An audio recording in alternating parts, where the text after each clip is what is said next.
আওয়ামী লীগ কখনো পালায় না, পিছু হটে না। আমাদেরকে আবার নোটিশ দেয়, আবার বলে আমরা নাকি পালানোর পথ পাবো না। লীগ যাতে আগামী নির্বাচনে অংশ নিতে পারে সেই পরিবেশ তৈরির দাবিও জানান কেউ কেউ।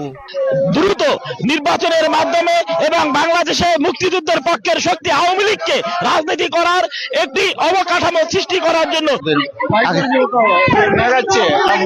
অন্যদিকে বিএনপি নেতাকর্মীরা বলছেন, ডক্টর ইউনূস যতদিন জাতিসংঘের অধিবেশনে থাকবেন ততদিনই মাঠে থাকবেন তারা। ডক্টর ইউনূস সাহেব উনি আমাদের গর্ব, উনি আসছেন, আমরা তাকে স্বাগত জানাচ্ছি। ডক্টর ইউনূস যুক্তরাষ্ট্রে থাকবে, আমরা তার সাথে আছি। আওয়ামী লীগ যেখানে আছে আমরা আওয়ামী লীগকে প্রতিহত করবার জন্য আছি। অতন্ত্র প্রহরীর মতো এই আওয়ামী লীগ গুন্ডার হাত থেকে আমরা রক্ষা করব। অতি বিলম্বে গ্রেপ্তার করে বাংলাদেশে আনতে হবে। গত বছর জাতিসংঘের অধিবেশনে যোগ দিতে শেখ হাসিনার সফর সঙ্গীর বহর ছিল 146 জনের। তবে এবার ডক্টর ইউনূসের